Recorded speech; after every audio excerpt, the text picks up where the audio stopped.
Dear participants and panelists, warm greetings from Switzerland. I am Ashwani Agrawal, Work Group Lead for Skills Policy Systems and Digitalization in the International Labour Organization in Switzerland. It is my pleasure to moderate today's masterclass. Please note that this session is being recorded and the recording will be available on the website of the event for you or anyone else to view later on. So today's program will start with two short presentations reflecting the experiences of the UK and South Africa. After that, we will have panel discussions with experts from UK, South Africa, Nigeria. To ensure your participation and make the session more interactive, we will have audience polls and Q&A session. Using Q&A button at the bottom of your screen, you may please submit your questions at any time during the webinar.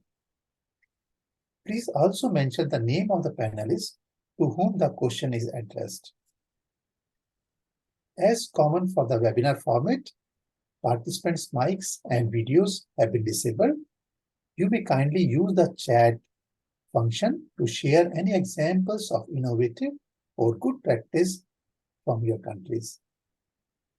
After the webinar, we will circulate all presentations and resource materials. So let me start with the background for this webinar. We all know that sector skills bodies can play a crucial role in bridging the gap between skills demand and supply, while promoting lifelong learning within a specific sector. These organizations bring together essential stakeholders such as employers and workers' organizations, enterprises, and education and training institutions together, who together identify and address the skills needs in that particular sector. However, the experience from various countries state, while there are a lot of successes are there, but also a lot of failures are also there.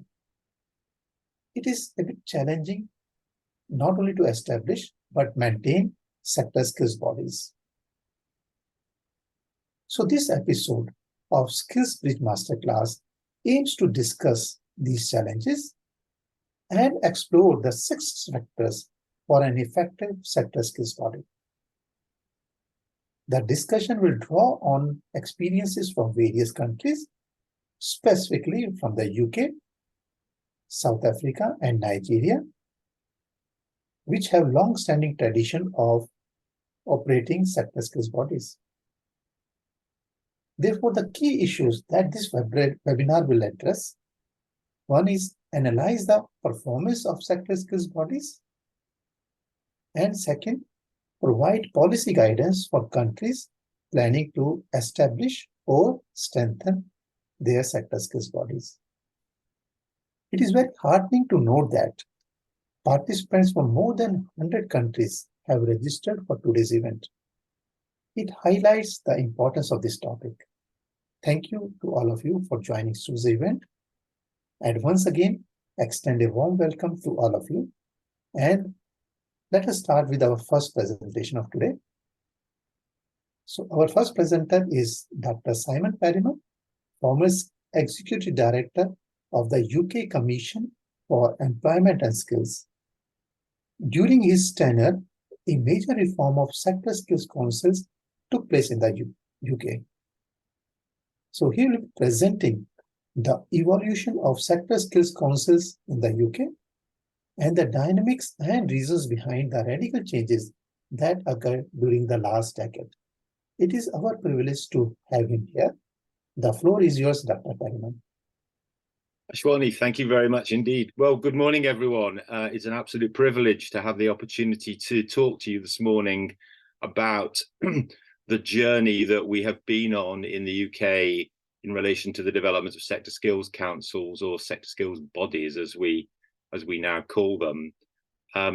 my background actually was that I set up the Sector Skills Council network in the UK from 2002 and stayed with it, managing that network until about 2015 when I left the UK Commission for Employment and Skills and became an independent consultant. And I have recently rejoined work with the network because I was asked by their chair to be the policy advisor to the sector skills bodies that are still in the UK. So I've recently caught up and found out what's the latest position. So I hope I'm in a good position to be able to tell you something useful about sector skills councils. So these slides, I think, will all be shared with you. So I'm going to rush through them quite quickly. But just to be clear, sector skills councils are in the UK are independent, UK-wide, industry-led bodies with boards made up of mainly of employers and with also some trade union involvement in each sector. And their aims were to improve productivity, improve learning supply, reduce skills gaps and shortages, and increase opportunities to boost the skills and contribution of everyone in the sector's workforce.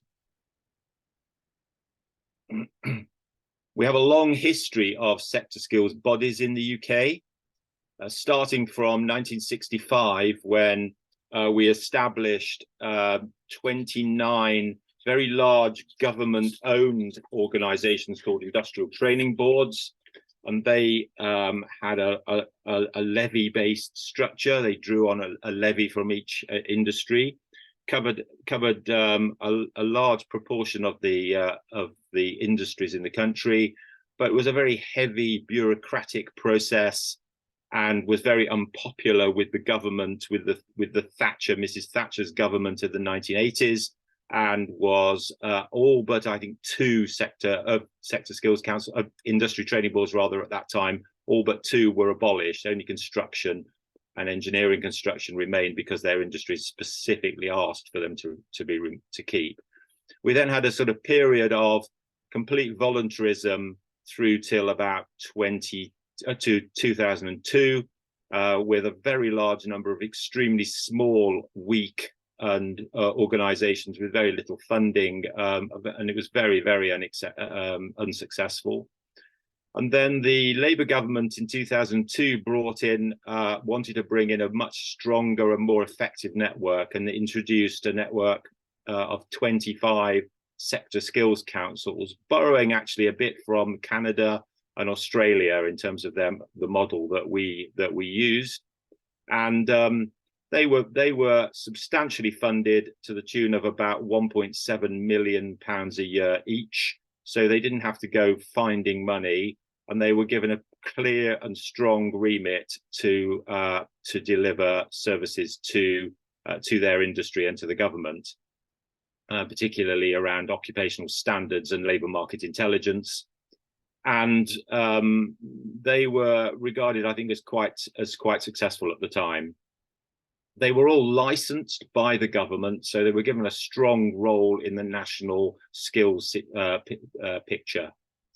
And then in 2010, there were questions about their effectiveness, and they were relicensed by a thing called the UK Commission for Employment and Skills. And then there were some shifts, which I'll talk about in more detail, away from public towards private funding. So that's the very quick overview, and I'll go through that in quite a bit more detail, especially the Sector Skills Council part of it. So Sector Skills Council in an outline, there were initially 25 licensed councils, and they covered both private and public and voluntary sectors of the economy, and over 90% of the UK workforce were covered by the Sector Skills Council. So we went for a big picture approach of trying to cover the whole economy in one go. I'm not sure I'd recommend that, but that's what we did at the time. And we had as I said, we had a quite substantial public money flowing to those organisations to allow them to provide core services, LMI, labour market intelligence services, and occupational standards development in particular, but also to support their industry with the development of services that those specific companies needed to help them with their skills problems. Relicensing in 2011, and then we moved from government funding towards project funding from 2012, and I'll explain a bit more later. And funding was withdrawn in 2016, completely public funding, so they now stand entirely on their own, supported by their industries. And interestingly, although that was a huge challenge at the time, 18 sector skills bodies still continue to operate, and I'll say a bit more about that. This was the initial 25 sector skills councils. I won't go through the detail, but you can see that they ranged across the whole economy, from manufacturing, creative and media, TV, the energy and skills sector, including nuclear, transport, business services, including IT and finance, a number of public sector bodies, which was sort of interesting and unusual, I think, but health and care being particularly important. Hospitality and leisure, including retail, the retail sector, the hospitality sector, the sports industry, and particularly actually the automotive retail sector. So the servicing of vehicles, clearly very important right now, with the switch to electric vehicles. And then the construction sector, and the agriculture sector. Lantra is the Agricultural Sector Skills Council. So you can see a wide range of bodies we initially set up. I think the UK Commission for Employment and Skills was established around 2010, which was an agency of government that was really put in place as an employer-led organisation to provide strategic leadership on skills and employment issues, and to be like a policy advisor to the government or the governments of the UK on skills issues, and to give a particularly strong employer perspective on skills. And it provided oversight of the Sector Skills Council. So it was the organisation that then managed the network of Sector Skills Councils in the UK, including this relicensing of sector skills councils and this move from core to project funding. This slide might be of interest. The UK Commission and the sector skills councils adopted a sort of model of a sort of vision of their strategic priorities, which we call the 3 I's: intelligence, which is all about labour market intelligence and occupational standards and research on the labour market, helping labour markets to work more effectively. Investment, working with businesses to develop some, specific skills solutions that would drive greater investment in skills and obviously support industry more effectively in terms of productivity. And impact, which was all around, what is going to drive competitiveness in the economy, and making sure that skills were linked properly to industrial strategy in the economy.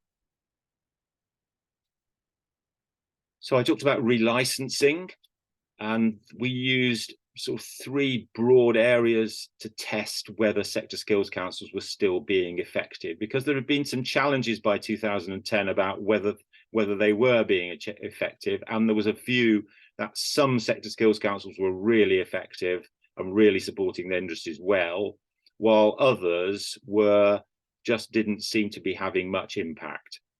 So the relicensing was to try to weed out those that were less effective, really.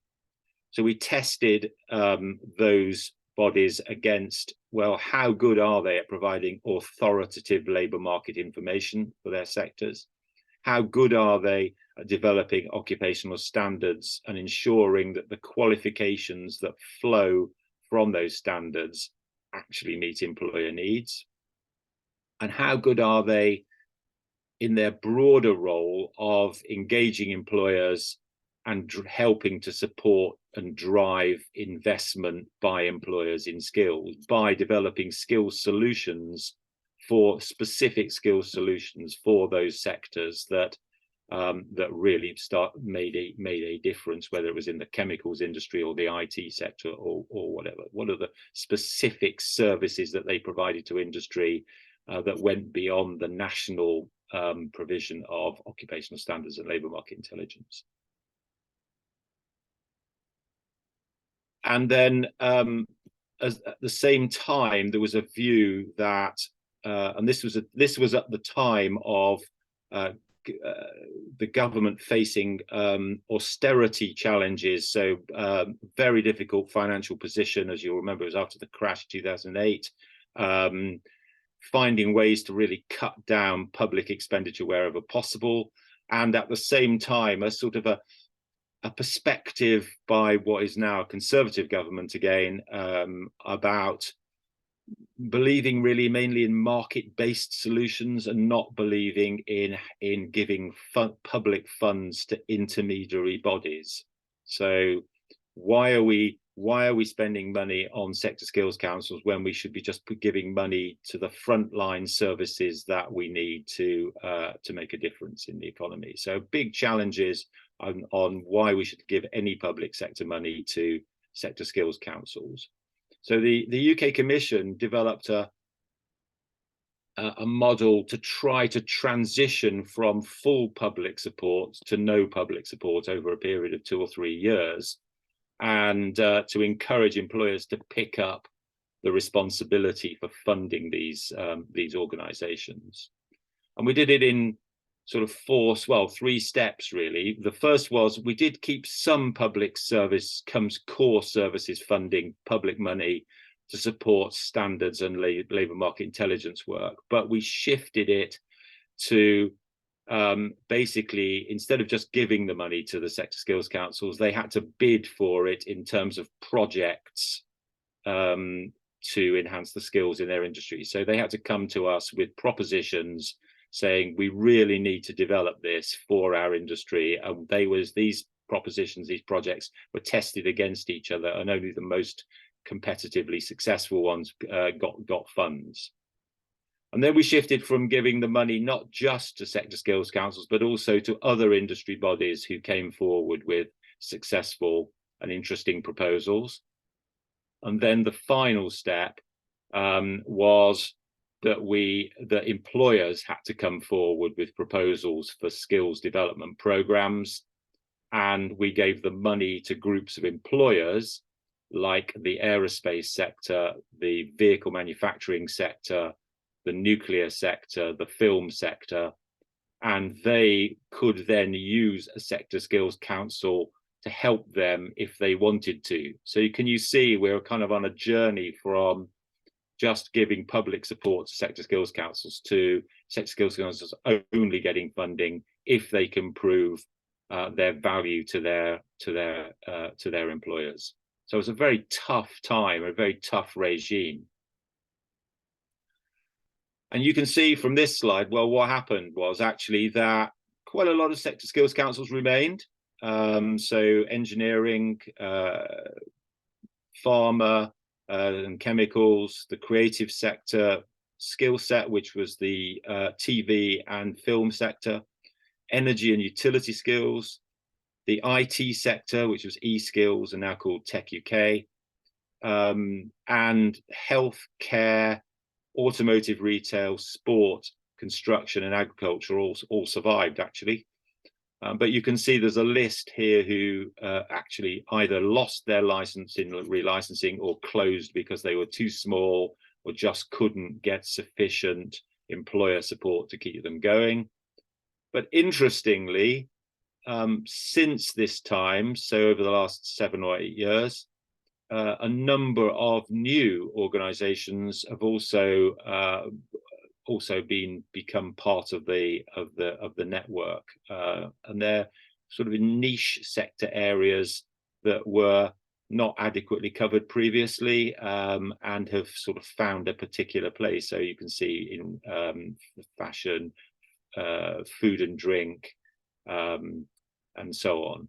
And interestingly, the Financial Services Sector Skills Council lost its license, but a new Financial Services Sector Skills Council has just emerged in the last 12 months. So you can see there's a lot of shifting going on in the sector. So I won't go through the detail of this, but that's there are now 18 sector skills bodies that are in the UK, surviving now entirely really on their commercial activities. And what is it that they do to sustain themselves in 2023? And by the way, I asked them the other day, would you like to go back to having government funds, government support? And they all said no. Actually, it was a real problem having to deal with the government all the time.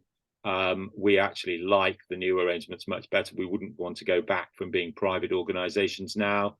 So it was a very painful period, the transition, but actually they really value the way things now operate.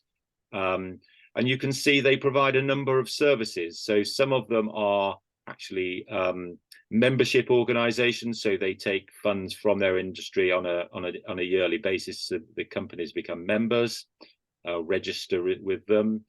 They provide a number of workforce planning models, and I can say a bit more about this in the chat afterward, in the conversation afterwards.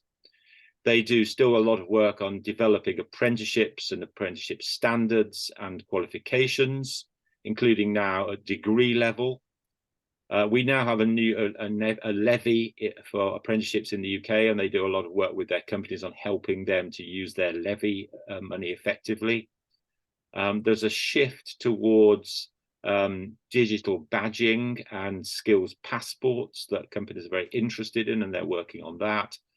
And they do a lot of work on kite marking the best provision for their sector. So who are the suppliers of skills who do the best job for their companies, and brokering and connecting companies to specifically high quality training facilities. And they do all sorts of other things as well. So, for example, the health sector has a whole series of software tools that it's developed for workforce development, which they license out to their industry. So there's a whole range of different things that they currently provide. And this list comes from me interviewing all 18 sector skills councils recently to find out what they actually really do.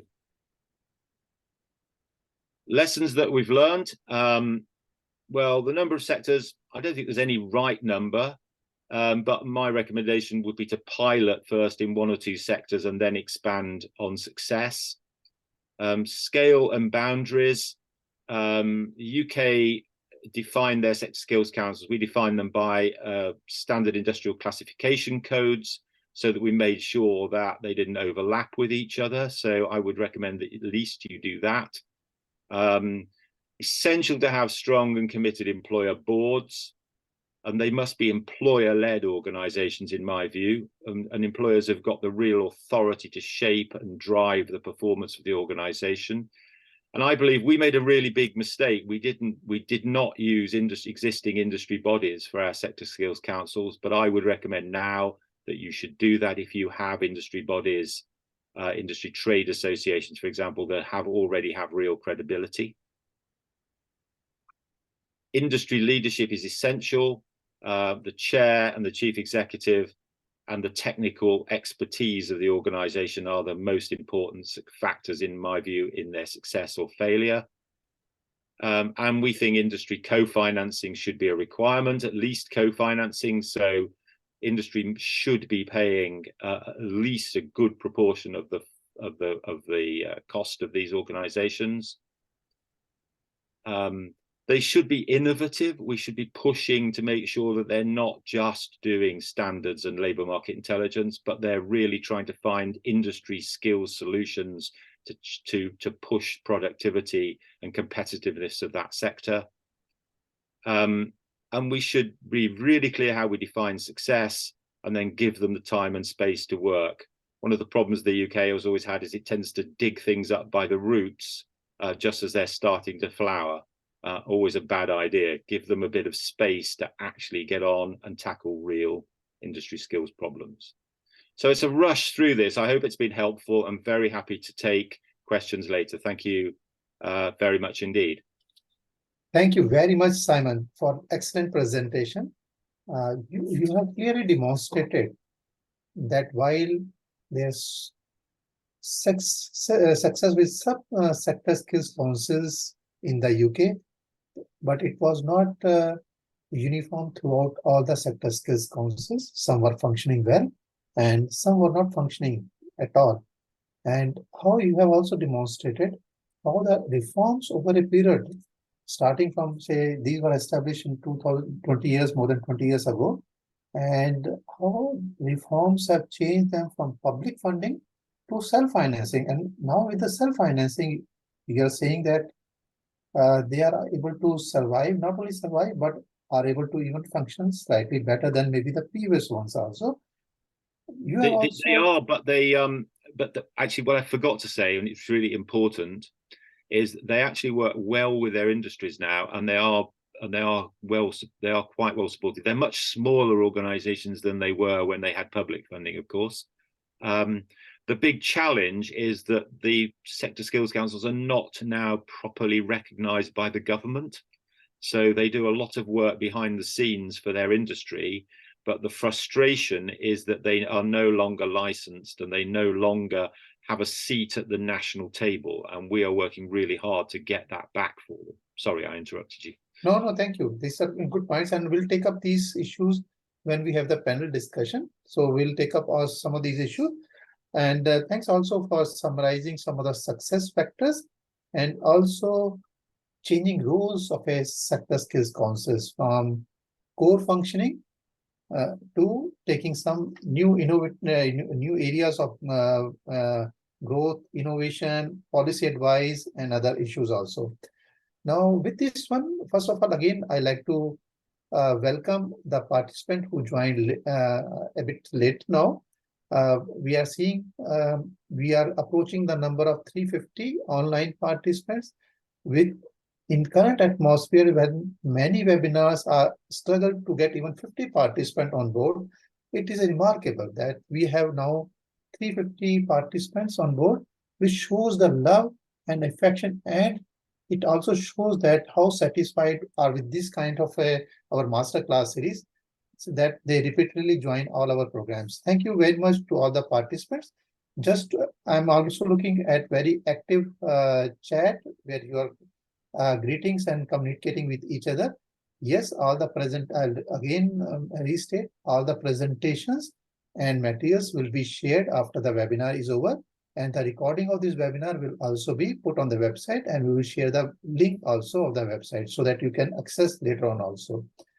Now, some of you are raising hands, but as you know, in a large webinar, we cannot take directly. Please use Q&A tab to type your queries and questions.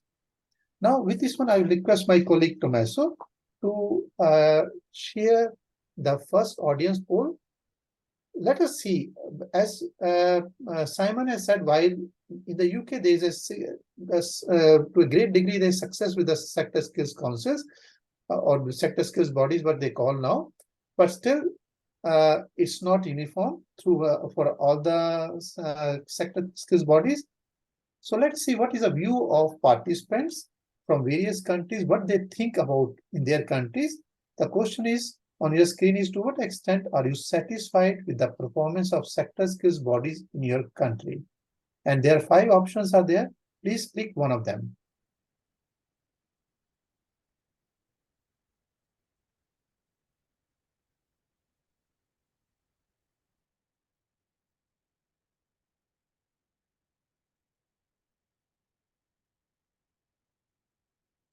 As we just, I'll give another, please, 10 seconds so that we proceed further.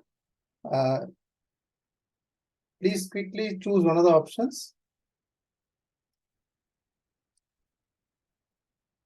I will request my colleague Tommaso now to display the results.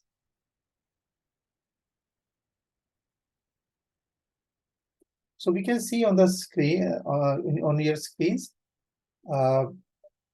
there's a great level of, it's a balance basically. the largest number of proportion of participants are saying neither satisfied nor unsatisfied, while a slightly more majority are satisfied or highly satisfied, while compared to those who says unsatisfied or highly unsatisfied. But still, despite that, we can see around 31% of the participants say they are unsatisfied or highly unsatisfied with the functioning of sector skills bodies in their countries. So that's why this webinar is about, and you have seen excellent presentation from Simon. Now we'll go to our second presenter.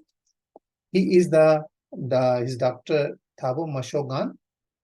He's Chief Executive Officer of the Mining Qualification Authority, which is the Sector Education Training Authority for mining sector in South Africa.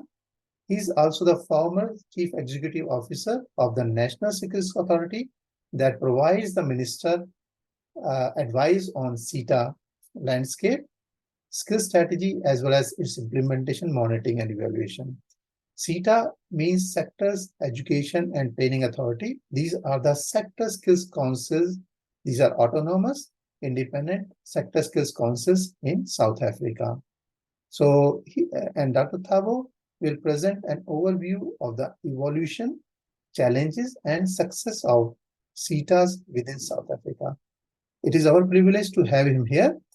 The floor is yours, Dr. Mashogan.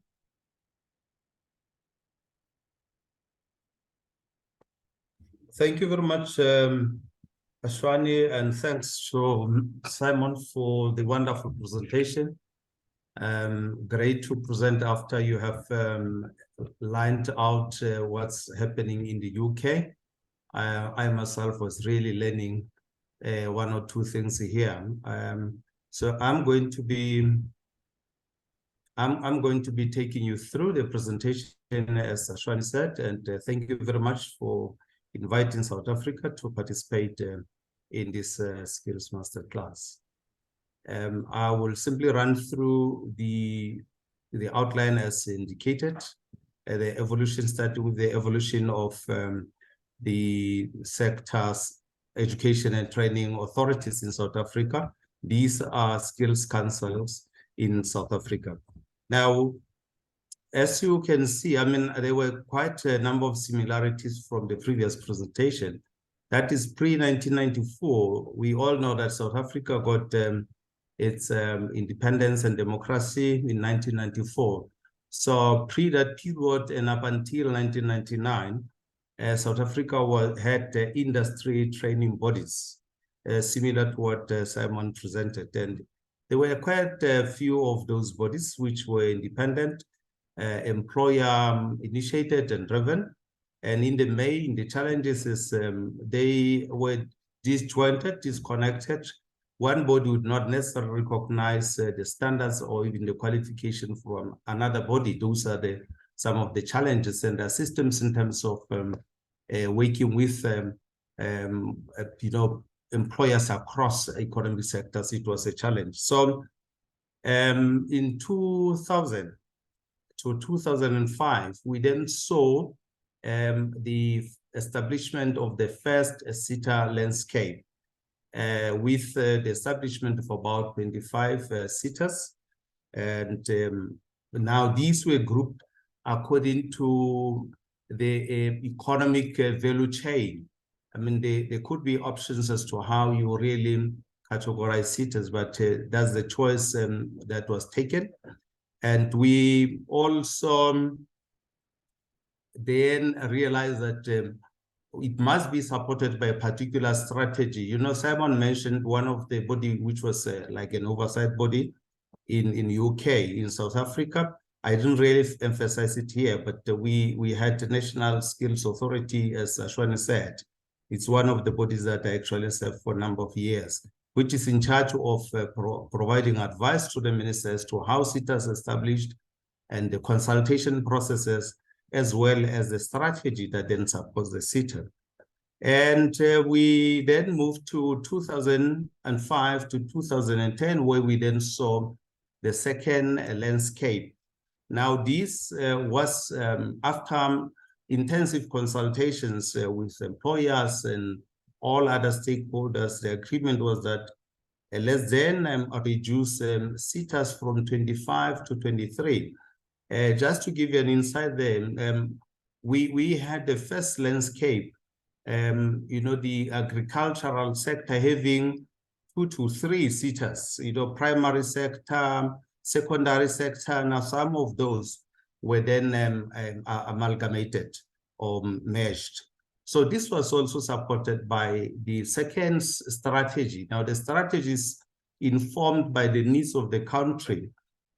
So in 2011 to 2016, we saw the third landscape, where now there were also other drastic changes. Seat has been reduced from 23 to 21.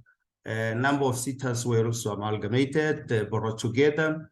And after intense consultation, the good thing about South Africa is there will be this rollout of consultation, which can last up to a year or even 2, sometimes even 3. Just consulting the employer bodies, the trade unions, the community, the beneficiaries, and also government supporting. We also then had the third strategy, that one supported then the third landscape. In 2016 onwards, now you'll see in between, there might have also been some extensions of the landscape as well as the strategy.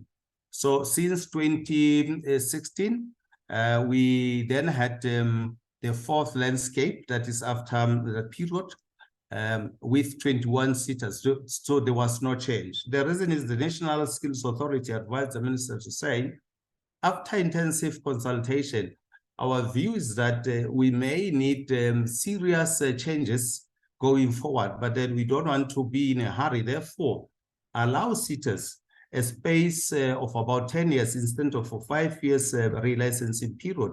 Allow it a longer period of time so as there is a thorough consultation. And this was also supported by Strategy 4, but this time around it was then called the National Skills Development Plan. And the next one then is when we're looking at this landscape, just to give you an overview of where we are at currently. Like I said, it's 21 seaters, and the purpose of the seaters in the main is to cover the sectors of the economy, and the informal sector is in the main covered by a National Skills Fund. And although seaters also play a critical role in terms of supporting communities and with training and so forth, but in the main, it's National Skills Fund. And now the seaters and the National Skills Fund, they are financed by the Skills Development Levy paid by qualifying companies. And the founding legislation is the Skills Development Act of 1998, and later on, the Skills Development Levies Act of 1999. Remember, earlier on, I mentioned that the first landscape was in 2000. It is after the promulgation of these two legislations. I've just given you a highlight of the current 21 seaters. Just like in the previous presentation of Simon, you'll see that they cover main economic sectors of the country. My seater, you can see the Mine Qualifications Authority. It's one of these 21 seaters.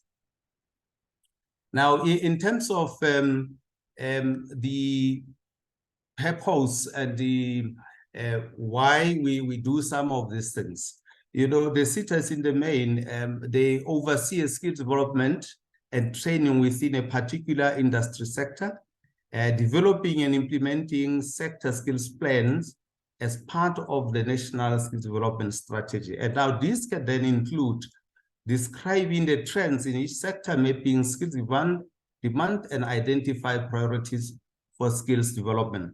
Now, in short, it goes back to the first presentation, that is labor market intelligence. And we then move on to say, the seater should then establish and promote learnership. In South African terminology, learnership, it's like a traineeship. It's like it's apprenticeship can be part and parcel of that. So we identify suitable workplaces supporting skill development of learning material, facilitating learning and administrative tasks, and approving workplace plans. Now, in other words, we go to the workplaces to say, what are the needs within this particular sector?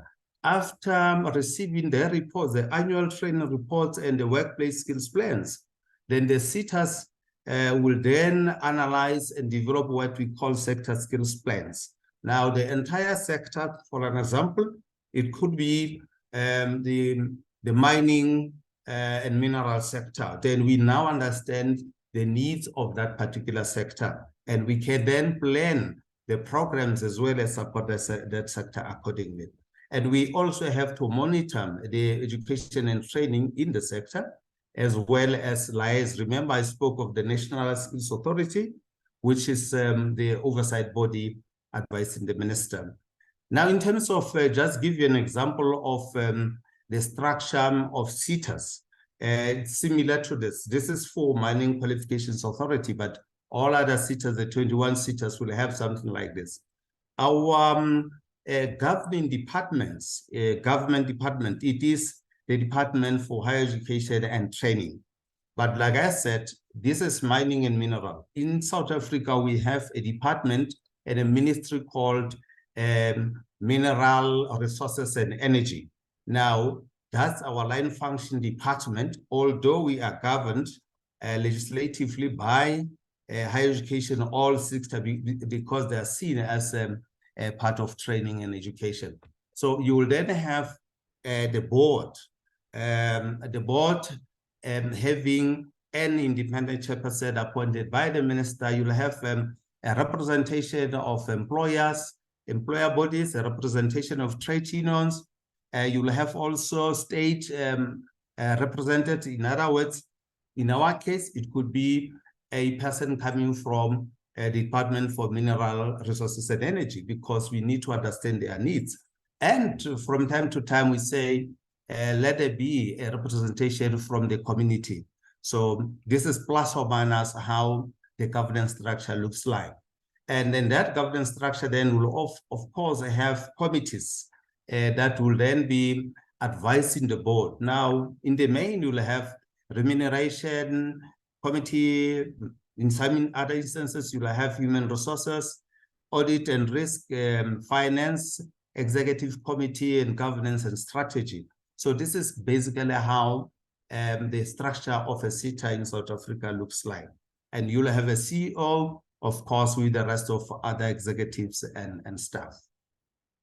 Now, in terms of how SETAs are financed, I was listening attentively to Simon.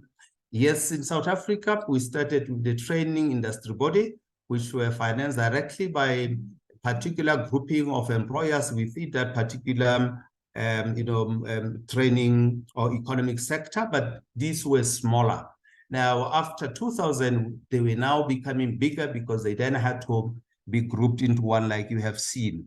Now, the financing system is that the employers will pay 1% of the payment, that goes, the payment to pay levies for a particular number of employees. This is highly regulated in South Africa because there are thresholds to say, if you employ, for an example, 1,000 employees, yes, you qualify to pay 1% of the salary bill of everybody working in that company. And that then goes to SARS for South African Revenue Services. It goes into Revenue Services, and then Revenue Services will then take it to Department for Higher Education and Training, the DHET, and National Treasury is, of course, very important, as we can see there, because it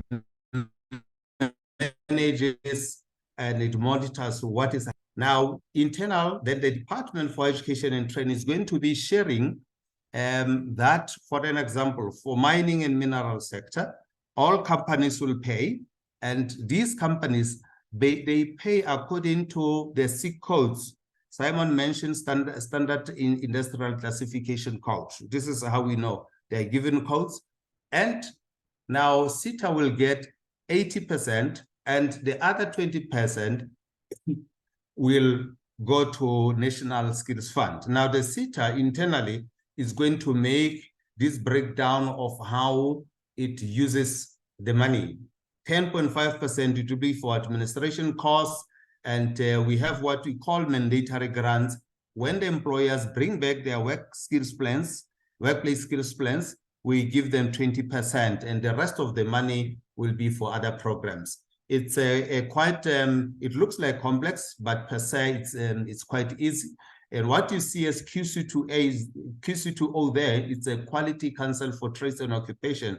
It's a body in South Africa that then regulates and quality assures all programs, skill development programs in South Africa.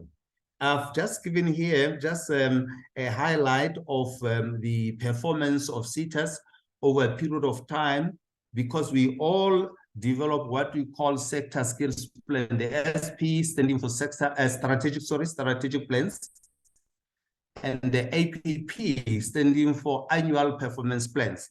Now you will see the blue line to say, this is how SETAs were performing. These are a number of SETAs to say about they were there, 18 of them were up there in terms of the outcomes, outputs.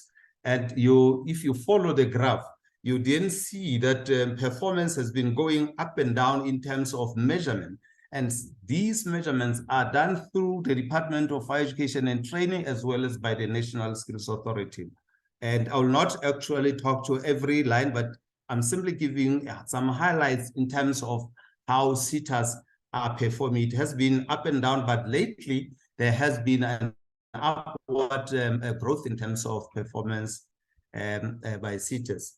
Now, some of the challenges that we are facing in South Africa in terms of our SETA landscape is disintegrated management information systems. We do not necessarily have one system. We have been trying to, through the Department of Higher Education and Training, try to say, let's have a data, sent and saved in one system. So as and when it is required for research purposes, for reporting purposes, we can simply go there and download this. So we are still struggling because each SETA, in the main, we have our own systems, and we're trying to fit it into one repository such as the department. So that could lead to slowness and bureaucratic processes, which take longer in terms of applications, accreditation, payments, and sometimes could lead to double dipping by the beneficiaries.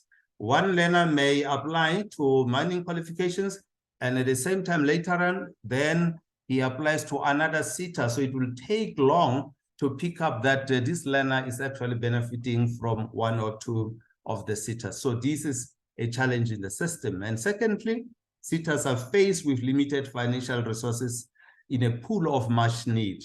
Given the high unemployment of South Africa, as much as we get a lot of money from industry, it's not sufficient to cover all the needs of a particular sector as well as the economy. And therefore, there is a need to examine opportunity cost to say, where can we, if for an example, there is an economic boom in one area, how best to leverage on that and begin to train people and assist in developing that particular committee. There's a need also for work placement for training that it's much higher. Our industry sector is shrinking, but we see number of graduates coming from university, from TVETs, from private training, wanting to get an experience. Now, they cannot really acquire experience without us exposing to the real workplace. So there is a need for such. And challenges of anticipating future industrial skills needs.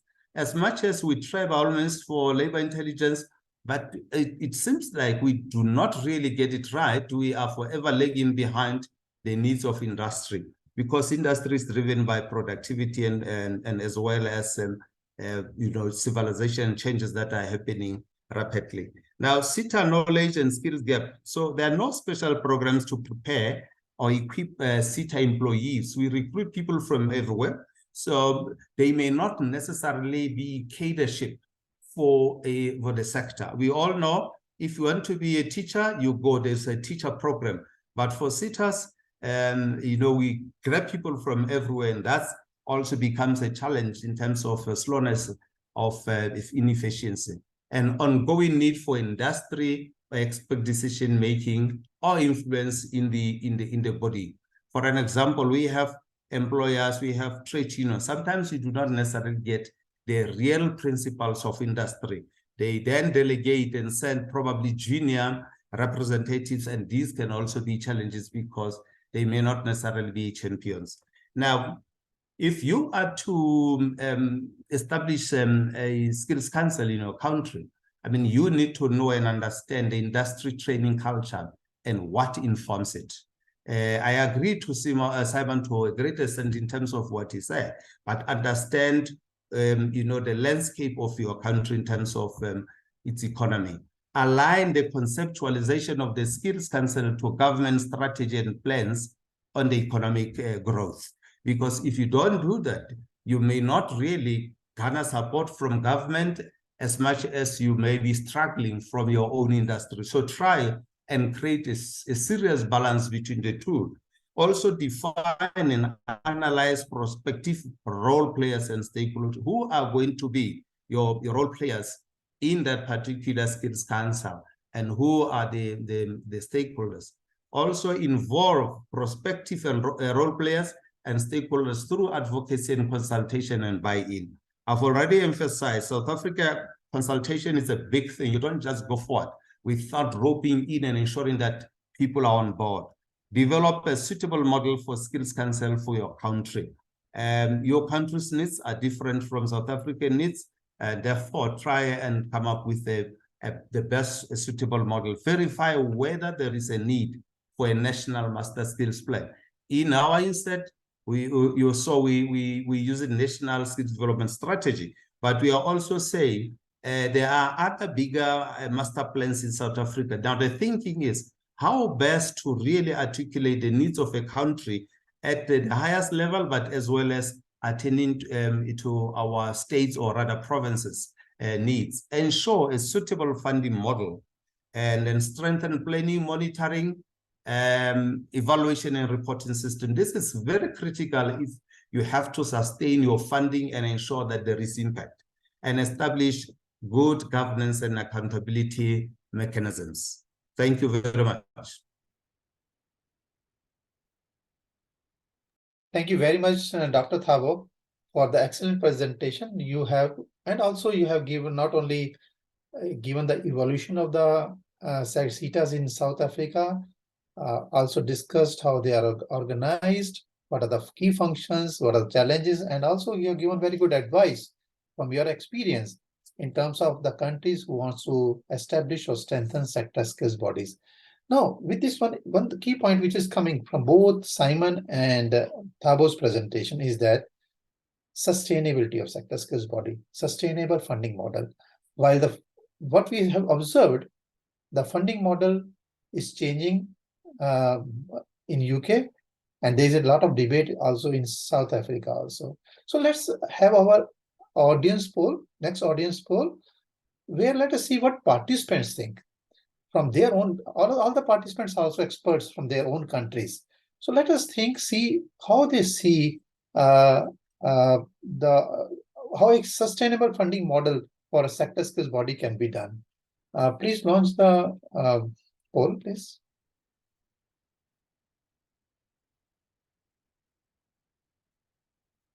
Tomaso, can we please have the audience poll?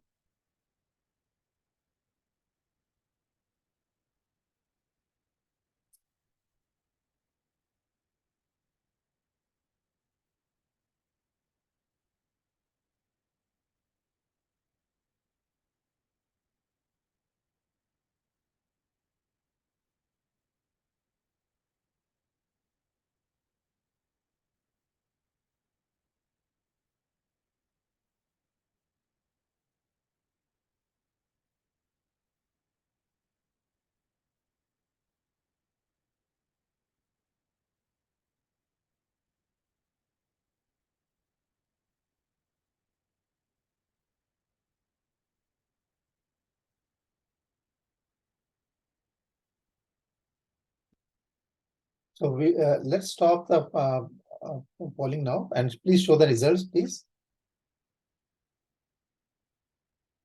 Now we can see that the results on your screen. Clearly, most of the participants, very overwhelming majority feels this should be a mix of the three options. Means industry levy, funded means funding by the government, funding by the employers, and also to some extent also generating revenue through their own services. So, and we can see clearly there is a clear balance between the industry levies and government funding also.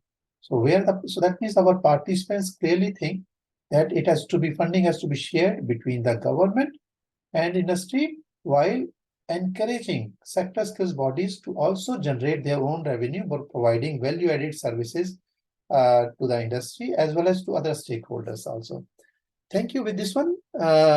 So now what we will do, we will go to the next session, which is the panel discussion. In this panel discussion, apart from Simon and Thabo, we are joined by two other eminent experts, two panelists. First is Professor Idris Bugazi from Nigeria. He is Executive Secretary, and Professor Idris, would you like to switch on your camera also, please? Okay. You want to see my face, Dr. Agarwal? Yes, I also, and all the participants also wants to see. Okay. Okay, thank you. And he is the Executive Secretary of National Technical Education Board of Nigeria. But besides that, he's very, very influential person, and he is the architect of a new skills and apprenticeship network of all the stakeholders in sub-Saharan Africa countries. And he's now the chairperson of that body also. And this body has been started this year only. I will not go into details of that one because otherwise it would take too much of time. But welcome to you here. And just to inform all the participants, Nigeria has set up sector skills councils 10 years ago, more than 10 years ago. And they have 19 sector skills councils, which are also autonomous and independent bodies. So with this one, I will request Professor Idris. Professor Idris, maybe, okay, may your camera still see? The camera refused to open. I wonder why. But if the host can help me with that. Okay, in the meantime, we'll continue the discussion till the time your problem is sorted out. But at least we can hear you very well. That's great. Thank you very much, Dr. Agarwal, for inviting me to this very important webinar. We appreciate the presentations from UK and from South Africa, and Nigeria is in between. Yeah, so let me ask you some other questions as a panel discussion.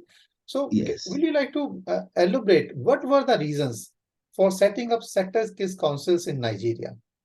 Well, the sector skill councils in Nigeria, about 18, 19 of them, were set up basically to drive the development agenda, of those various sectors through ensuring, standardization of training, promotion of the skills qualifications, and general quality assurance for those sectors. Importantly, also, the sector skill councils are supposed to be developing the national occupational standards, because the sector skill councils are industry-led. Being industry-led, so the industries know exactly what kind of standards they want for those skilled workers. So this is another very important reason for setting up those sector skill councils. Since 2013, they were set up about 10 years or more now. I mean, about 10 years since they're setting up. A lot of developments have taken place. Some are doing well and some are having challenges. But it's good we share experiences from other countries to see how we can improve our outing. Thank you. You mentioned that some of the councils are, in some sectors, they're working well and some are not. So what are the main reasons for the success of the councils which are working well? Well, if you look at we have about 18, the key ones that are doing very well include construction, sector skill council, automobile, sector skill council, hospitality. These are industries that are performing well. So they are able to mobilize resources to fund the sector skill councils, to develop the national occupational standards, to roll out training across the different training institutions across the country. So those industries that are doing well normally support the sector skill council very well, while those that are weak, generally you find we even sometimes have to ask a government agency to lead the sector skill council so that they can now support them with public funding to move the agenda forward. But we hope gradually we will get government or public institutions away from leading those sector skill councils. The arrangement is for every sector skill council to be made up of at least 70% private sector, 30% government, regulatory agencies, etc., can be there, a maximum of 30%. And I hope one day we shall all withdraw and allow the private sector to manage itself, just like they are now having in the UK. Thank you. I think this very important point, which is coming out from the debate so far, presentation of South Africa, UK, and Nigeria now, that the sector skills councils typically functioning well for the sectors which are already performing well, where the industry is strong there, so that they can contribute both financially. They have, because they have growth, they have a strong growth, their skills needs are more, they are interested, they have capacity also. But it also raises a question that yes, in every country there will be some sectors which will be performing very well, economic sector, some sectors may not be performing well. So I think when we have opened this panel discussion, I think this will be a crucial question to all of our panelists to share their perspective, what to do. What about those sectors where the industry is not strong? How to involve industry and provide skill solutions to those sectors also, or should we leave those sectors behind and only move with some of the sectors? This is at the back of the question to all the panelists, but let me introduce now our fourth panelist, Dr. Nazreen Mani, and she has a very strong background of working with the employers organization in South Africa, and then she was also the executive director of the Global Apprenticeship Network, and so she has immense experience of working with employers. So let me ask one question to him, that we are saying these sector skills bodies should be employer-led. It should involve them very effectively, ensure their ownership, and meet the needs of those sectors. So let me ask her, based on her experience in South Africa, how she will reflect the perspective of employers on the performance of sector education and training authorities in South Africa. And then second question would be, what steps would she recommend to improve the performance of SETAs in South Africa? Nazreen, hello, Ashwani. Thank you, and greetings to the panelists and participants. It's a hard question, but I think an important one in the context of the discussion and in the context of sector skills bodies globally. And I think reflecting on my time as an employer representative in the SETAs, but also building on the lessons learned from the Global Apprenticeship Network engagements, I think the important element in these relationships is one of trust. Employers want to be a trusted partner of government in such bodies. And I think in the SETA system, employers have a seat at the table. You know, it's legislated that employers are stakeholders in SETA structures. But I think importantly for employers, and some of my colleagues are on the webinar today, and they can come in on the chat. I think it's important when engaging with stakeholders, not just employers, but particularly employers in this case, that it's not just done for compliance purposes. It's not just done as ticking a box for consultation or engagement. We need meaningful participation and presence when working in the system. And I think that is key. It's not just governments that must develop policy in isolation to the leading players in the labor market. We've seen on so many occasions, policy is developed, but it falls short of the need of the labor market. And it's not that the policy is bad, but there isn't an understanding of developments in the labor market or the pace of change.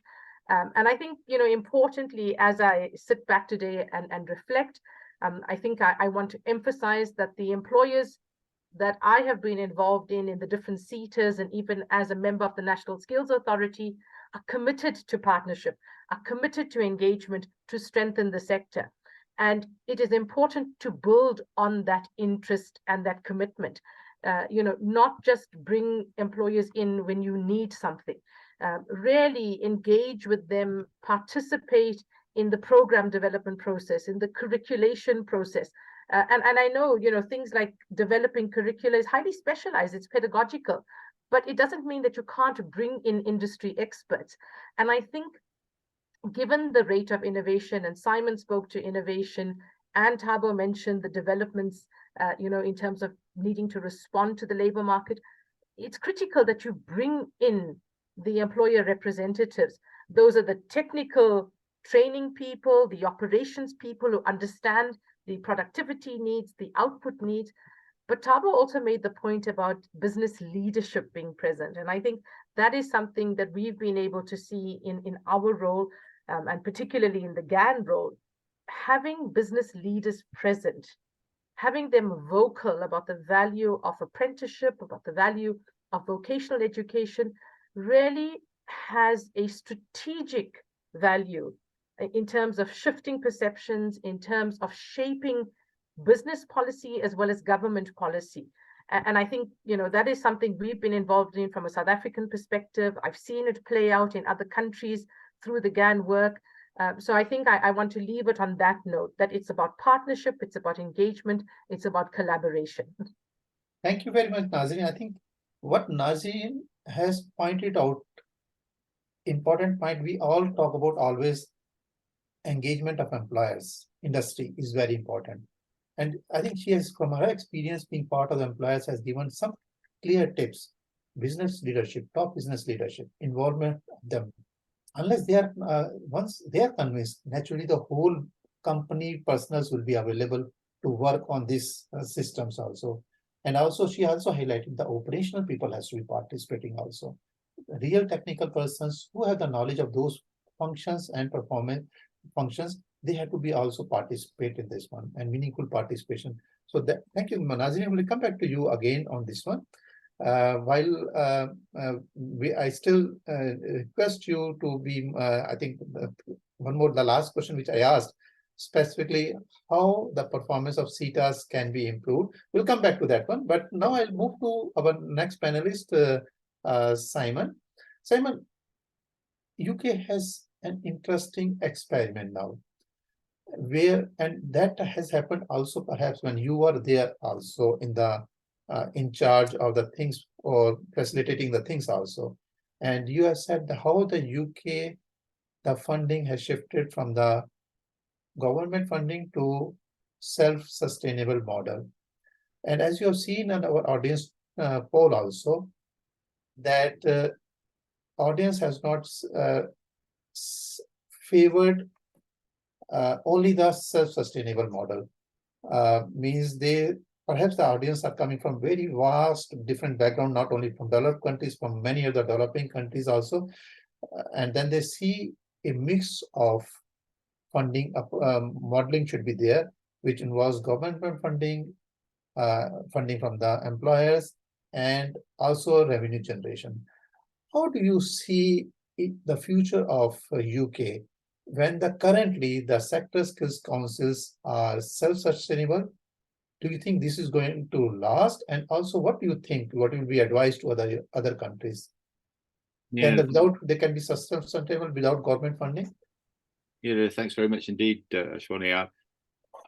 I was just reflecting on what Nazreen was saying, and I think she's absolutely right. And one of the challenges we now face because of the way in which sector skills bodies have developed in the UK is they've lost that status as a trusted partner of government, and we need to get back to a proper social part. I mean, working with the ILO, one of the key messages that always comes through is about social partnership.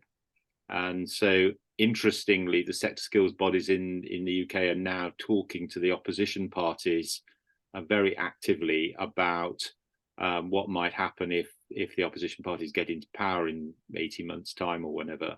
And one of the big messages to the opposition parties is that you need to reinstate sector skilled bodies place at the table, and that and actually the Labour Party are talking at the moment about setting up a thing called Skills England.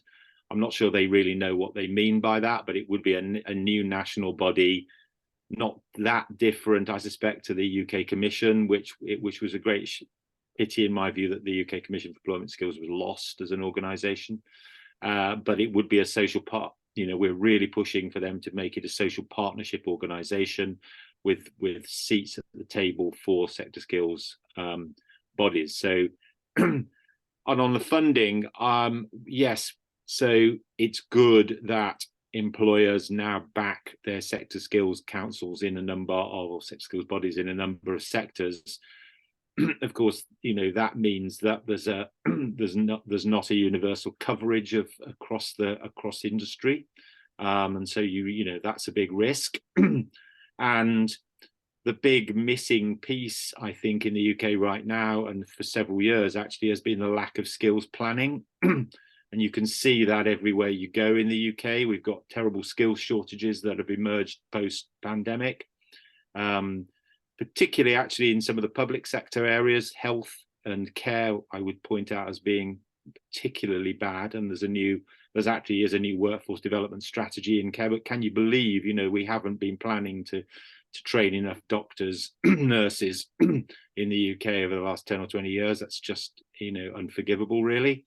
And you know, that's what happens when you don't have active employer-led sector skills bodies advising government and planning and developing the skills that are needed. And now we really need it because of the, you know, the push to digitalization of the economy, which is going to have a massive impact on jobs across the economy, and a huge new need for workforce development and reskilling and upskilling. And we think sector skills bodies will have a very important part to play in that. And of course, the push to a low carbon agenda is having huge impact as well. I was just talking to some people the other day in the energy sector, and we are going to have to completely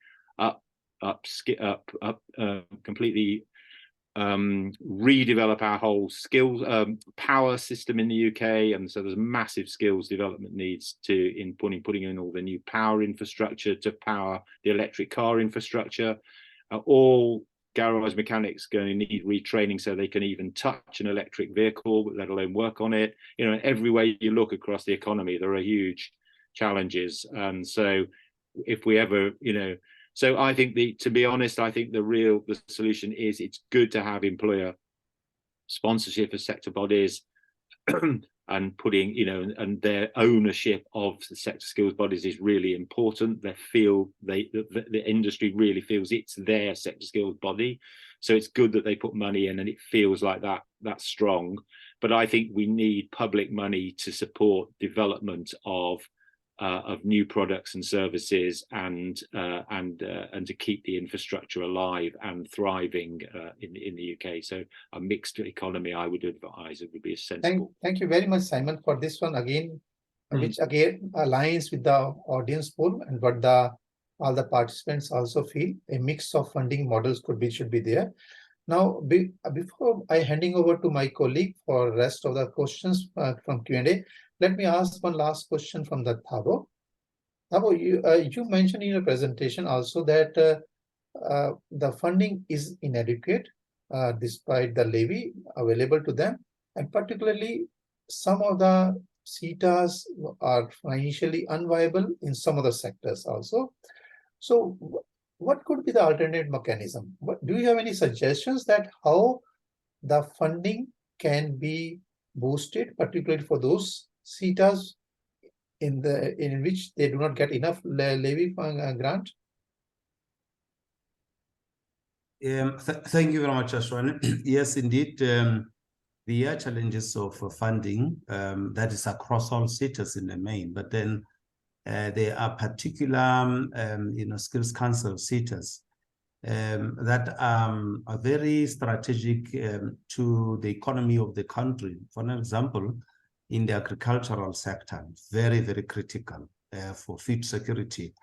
But then you may find that the the levies that are paid by the farmers is that money is not sufficient to really carry the work of what the SETAs should do, agri-SETA should do. So one way of setting that and supporting, then the National Skills Authority, as well as of which, of course, Nazrin did serve as a member of the National Skills Authority, they then advise the minister to say, let there be collaboration or tapping into the National Skills Fund. You remember I talked about National Skills Fund, and I said in the main it is to support the informal sector.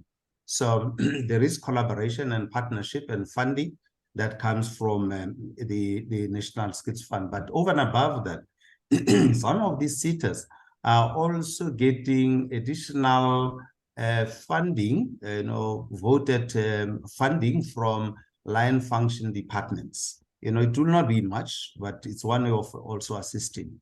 I also saw some of the colleagues, the SETA CEOs are here as also one of the public sector SETA. I mean, that is supposed to be one of the biggest SETAs. So one way is to unlock funding, which is already there in the system, particularly for the public sector, to say you can't be exonerated from paying levies, and therefore there must be a certain lowest percentage that you can pay. So these are ways of really unlocking funding. But what we are also doing, we have seen collaboration across these skills councils to collaborate on particular projects. For an example, there are a few of the SETAs that are really struggling in terms of their levy. So we collaborate in ensuring that we carry out common projects of interest. So there are many ways of really assisting there, but we continue encouraging registration of employers, and also when their businesses grow, they now get into the category of qualifying to paying the levy. Thank you. Thank you very much. With this one now, I'll request my colleague, Pedro Moreno, to please moderate for the rest of the session, particularly the Q&A. Thank you. Over to you.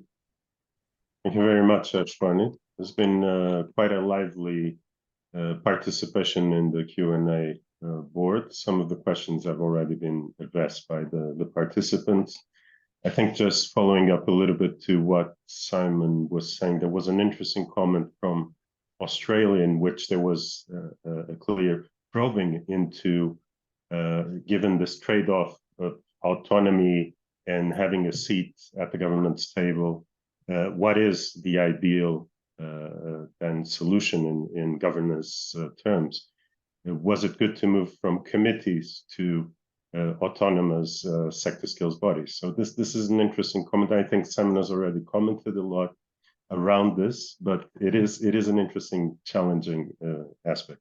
I think one question that hasn't really been addressed that much is how do you actually mobilize employers that are reluctant in sectors that can be strategic, but you don't find the motivation for employers.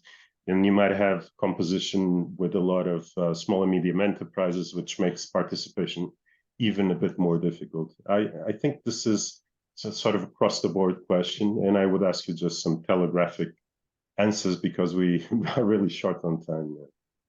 So, Pedro, if I may come in on that, I think the role of the small and medium business sector is crucial to the survival of sector skills bodies.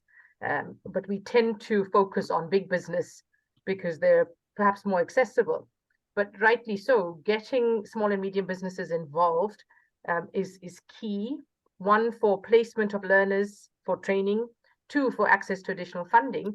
But something that we've picked up, whether in the GAN work or even in our own work as employer representatives in the SETA system, is the issue of bureaucracy. And Ashwani asked the question about how can the SETAs work better, perhaps, or improve. And I think, cutting down on the bureaucracy is just so important. And I'll give you a simple example, and Thabo is on the line and he can confirm or deny. But, annual submissions of the Workplace Skills Plan, which is the critical labor market information that South African businesses submit to SETAs, so that sector skills plans can be developed, becomes such an arduous task, because you have to work on different systems which change often annually.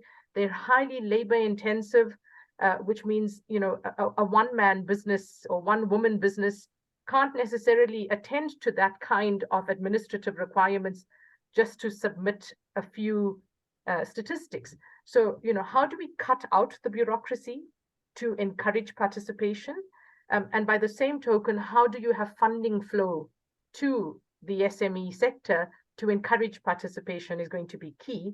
There are some good practices, and I think in Australia, the group training model is one way where intermediaries can play such a positive part. But I think from a systemic point of view, if we talk about creating enabling environments, reducing bureaucracy for me would be the #1 step to encourage increased participation of businesses. Thank you very much. Are there other perspectives from the other panelists? Yeah, please. Yeah, thank you very much. Sorry, the camera is still not working because maybe I'm sitting in a small hut here in the center of Nigeria. But all the same, on the issue of autonomy, whether they should be autonomous or semi-autonomous, I think it's very important for sector skill councils to be represented on the table in the relevant government, council. For example, here in Nigeria, we have what we call National Council on Skills. This is the highest policy-making body, and it's chaired by the Vice President of the Federation.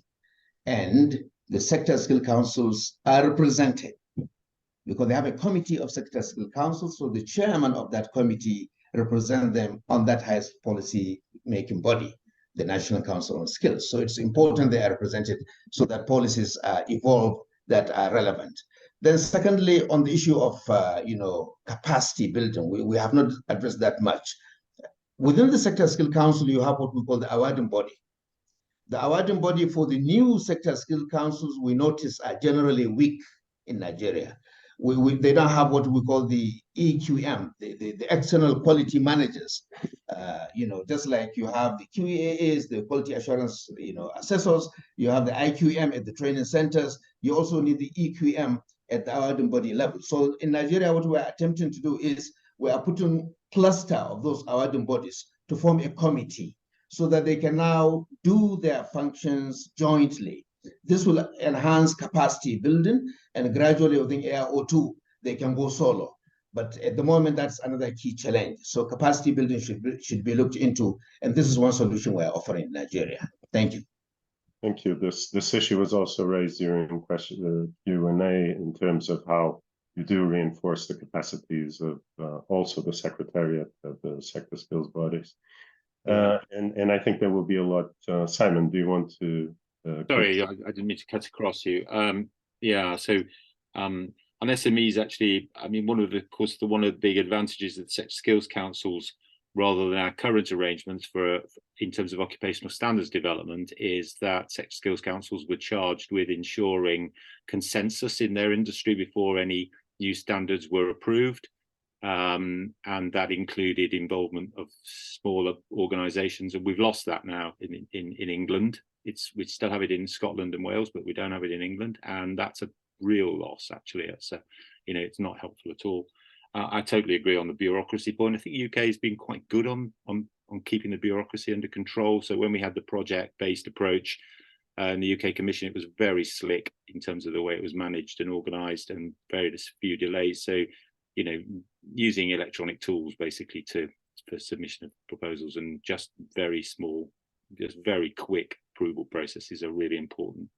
I was just going to talk very briefly actually about my experience of helping Jamaica to develop a sector skills organisation for the first time, because they had a huge challenge. Their call centre industry, they call global services sector, grows at something like 20% a year.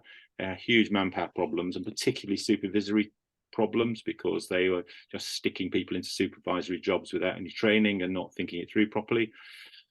So their industry were really hungry for a solution, and were not particularly pleased with the National Training Authority's support. So they set up their own sector skills body. They had a real hunger to do something different. They set up an apprenticeship. They had excellent project director and an excellent chair of that organization, which made an enormous difference to getting it moving.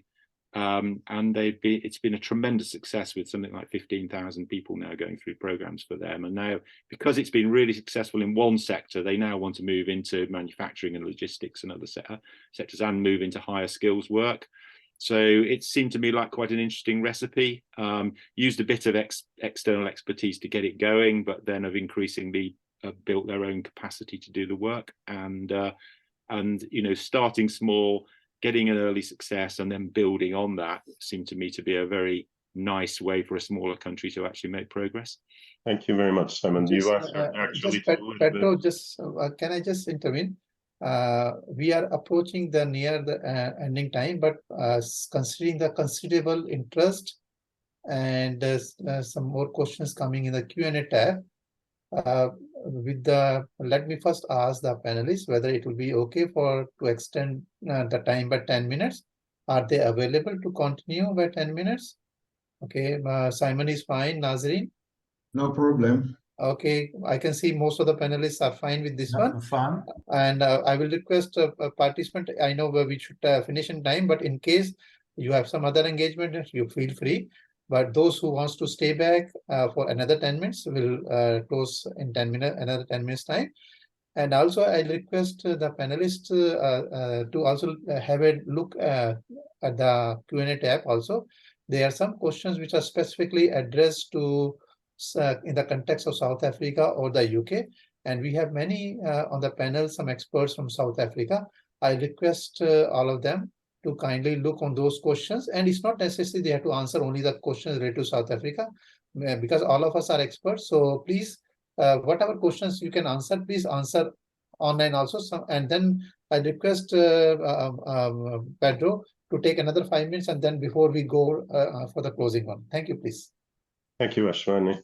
Now, thank you, Simon, for this contribution. I think this connects nicely to another question that has been arising also in the Q&A, which is really what is the correct strategy to establish sector skills bodies in developing countries?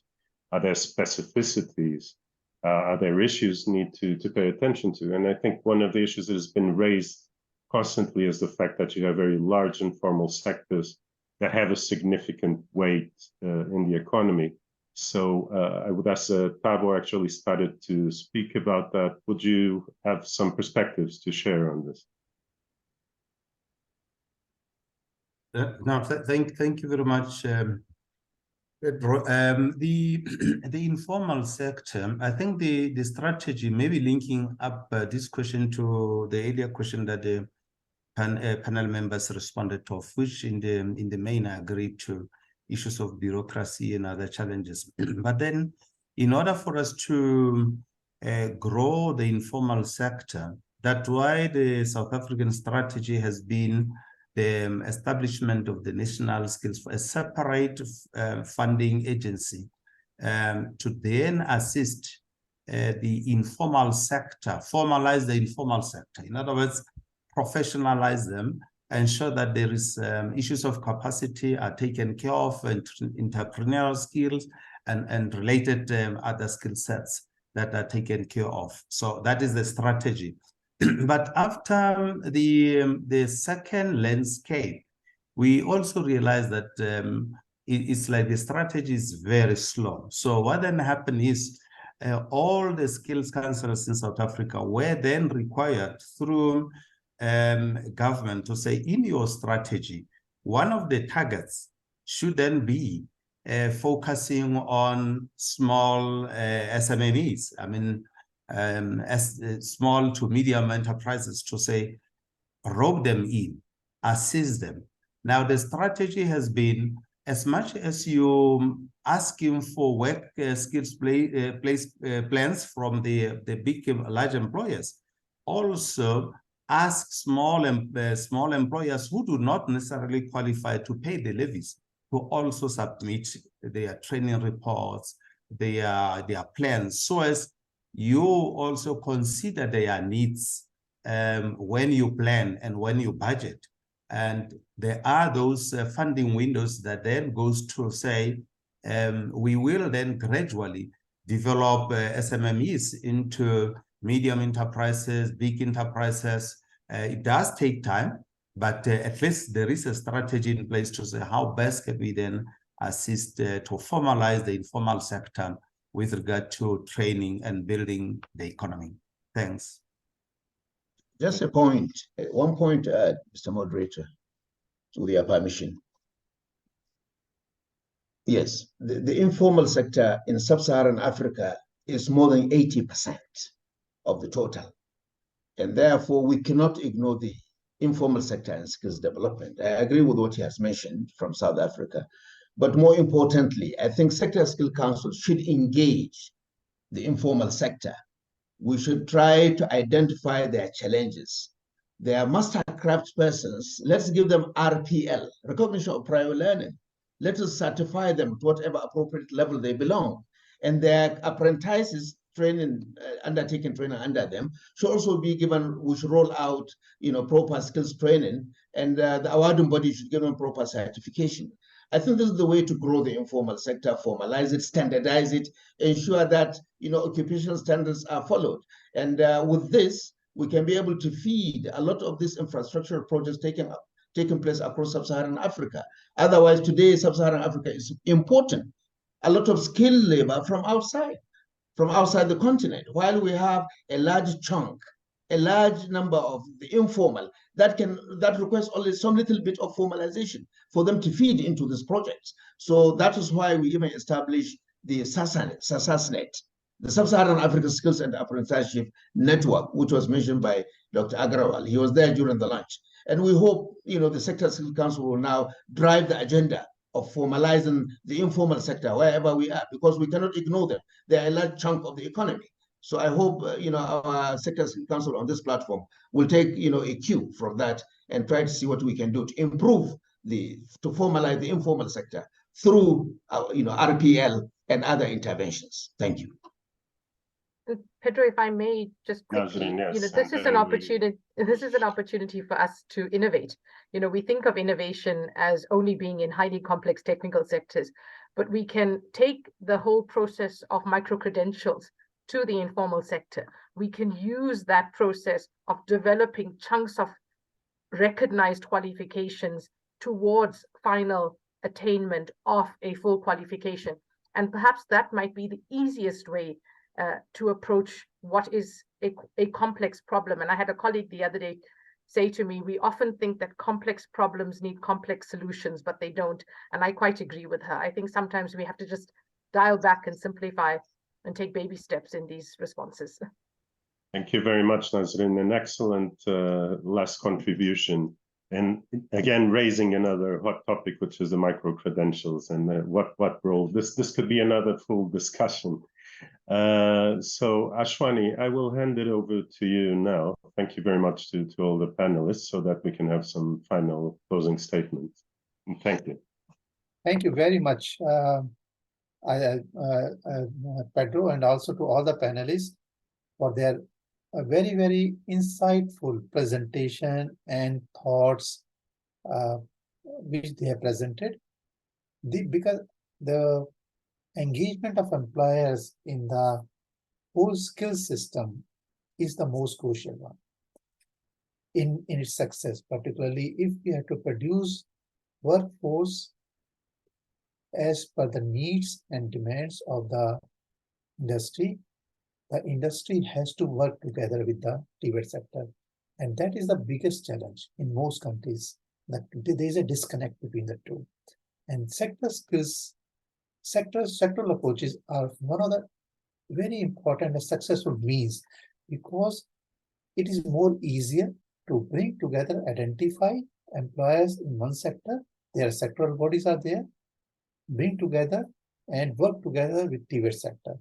But we have also seen many challenges in the sense that sectors are not uniform. And then we are talking about the informal sector also.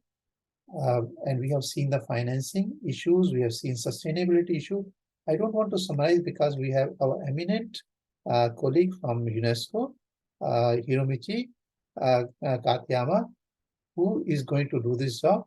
And with these initial thoughts, I request him to take the floor, and from his perspective, he has a very vast experience in the Tibet sector. So what is his perspective? How he looks into this issue of sector skills councils and share his experience on this one.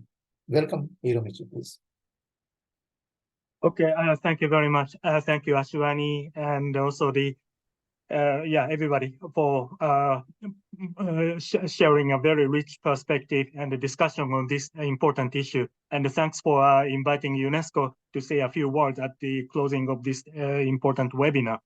So sector skills body or sector skills council has been mentioned in our key documents. So we have UNESCO recommendation on Tibet, and also we have been implementing the UNESCO strategy for Tibet. And recently we have just completed the analytical report, which is called Building Better Tibet Systems with ILO and the World Bank. And the Sector Skills Council has been mentioned in all of these documents. So we are aware of the importance of this issue, and we have discussed many of the items which was discussed in today's webinar. And the as well as always, the question is, so how can we support the operationalization of sector skills councils or the improvement of the sector skills bodies in our member states? And I personally was involved in a number of the operations on the UNESCO side. For example, we are now starting a new Tibet project in West Africa, including Nigeria, supported by the Republic of Korea. And our project includes the engagement of the sector skills councils in the Tibet systems in those countries. And also we are now finalizing our analytical works at the Tibet system review in Jordan and also the Armenia, which include the how to operationalize the sector skills councils. So the discussion and the information shared by the expert looks very relevant and informative to us, including the establishment of the new financial funding models for sector skills councils, engagement, and how we can ensure the motivation and the engagement of the employers and also the industry bodies into Tibet systems. All of this discussion looks very important to us. So I would say that we look forward to working with everybody because the sharing the information and the learning from the what worked and what didn't work in other countries looks very important when we provide a technical support to our member states. And also this the interagency collaborations. UNESCO has an expertise of the education and training. So our traditional partners tends to be Tibet authorities and also the Ministry of Education. But at the same time, we know that the social partners working with the private sectors and the industry bodies is equally important. And we look forward to working with the ILO and any other agencies which has an expertise in that areas, the labor market and the employment side as well. So in short, I personally learned a lot from today's discussion, and many of the points and the recommendations shared by you looks very relevant to our own operations. So let's say that I look forward to continuing to working with you for your operations and also for our own operations in order to operationalize and also to improve the status of the Sector Skills Council for the Tibet systems. So that's my comment. Thank you very much. Over to you, Ashwani. Thank you very much, Hiromichi. I will first request before we close down, all the panelists and everyone here to switch on their cameras so that we can take a group photo also screenshot. My colleague Tommaso will take. Tommaso, you also please switch on your camera.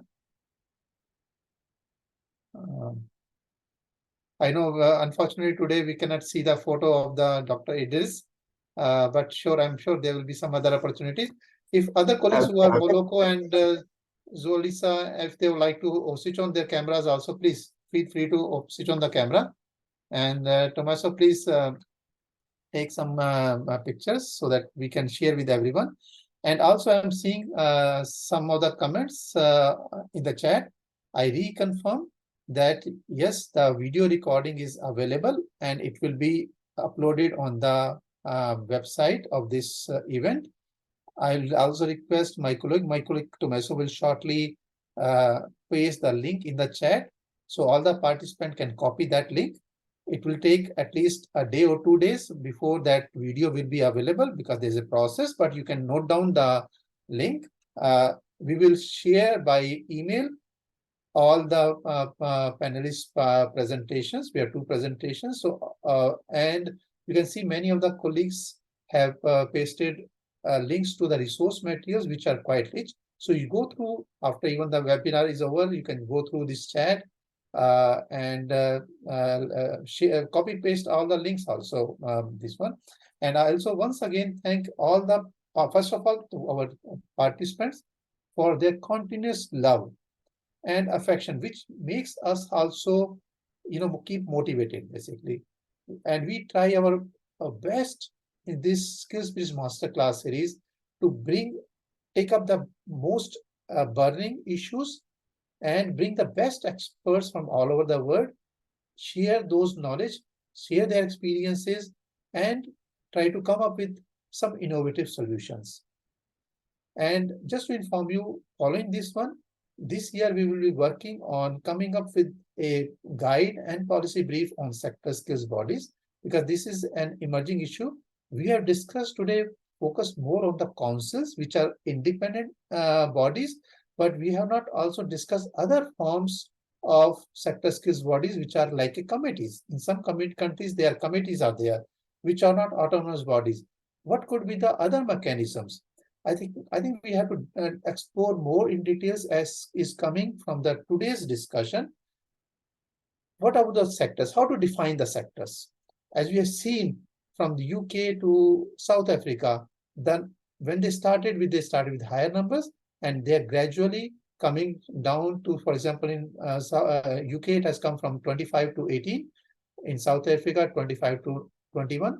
And most of the countries they started, and then they restructure it also. So there are reasons. So one of the basic issue is that how to restructure, how to define the sector.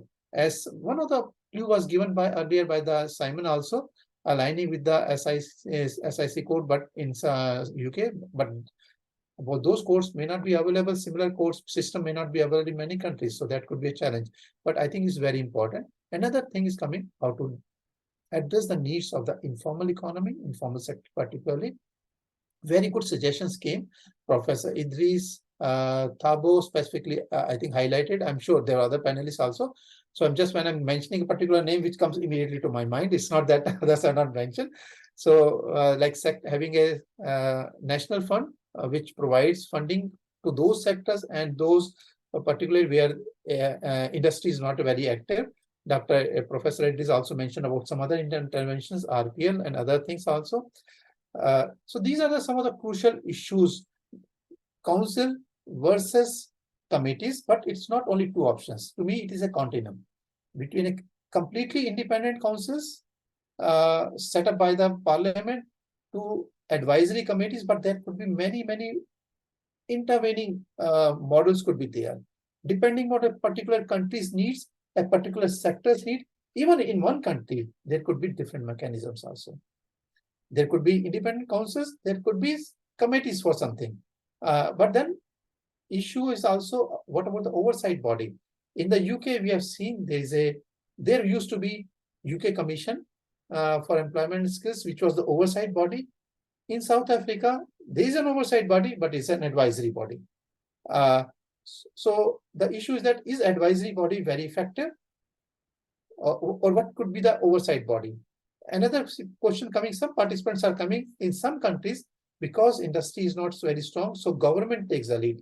Line ministry takes the lead in setting the bodies. Naturally, whoever provides the funding, whoever is setting up, they will have the more say. But the issue is that effective manner?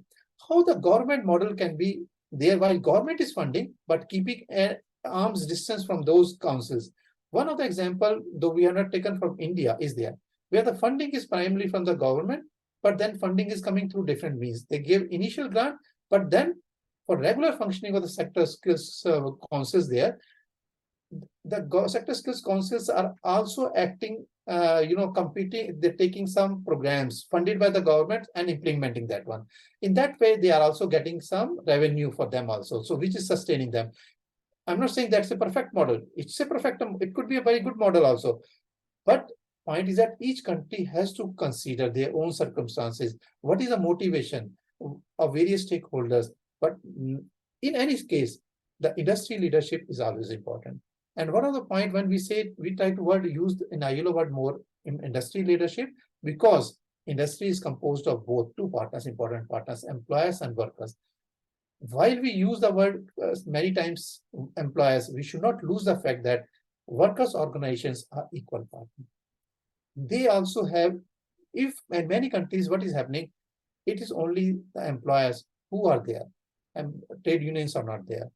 So I think there has to be each country has to consider their own situation, but then they have to bring all the stakeholders together. A very important point mentioned by Thabo also, building the capacity. Just not bringing. What about are they empowered? They have enough knowledge. Many times we only talk about capacity building of teachers, other persons, but we forget those who are managing these councils and who are participating. Do they have enough knowledge and capacity to provide leadership also? I'll not take too much of time, but we have many more issues to discuss. But please, once again, thanks to all the panelists, participants. We still see a large number of participants still continuing despite we have overshot the time. But we promise you that we are going to come up with some new topics, and we look forward. Please share us your thoughts. Our emails are with you, all the participants. If you think that we should come up with some new issues which you think is very important for as part of this Skills Bridge Masterclass, we will definitely consider that one. So what we are doing at this stage, we are brainstorming what could be the new topics for the next classes, for master classes, and we look forward to your feedback. Please also provide feedback to us, what went well and where you think could be better also. That will allow us to also improve the next master classes. And please watch out for this space. We'll come back with a new plan of a series of classes starting from November this year and extending to the next year also. Thank you very much once again. Have a lovely day. Thank you to all of you. Goodbye. Thank you so much. Thank you. Bye. Bye. Thanks very much. Bye-bye. Thank you. Goodbye.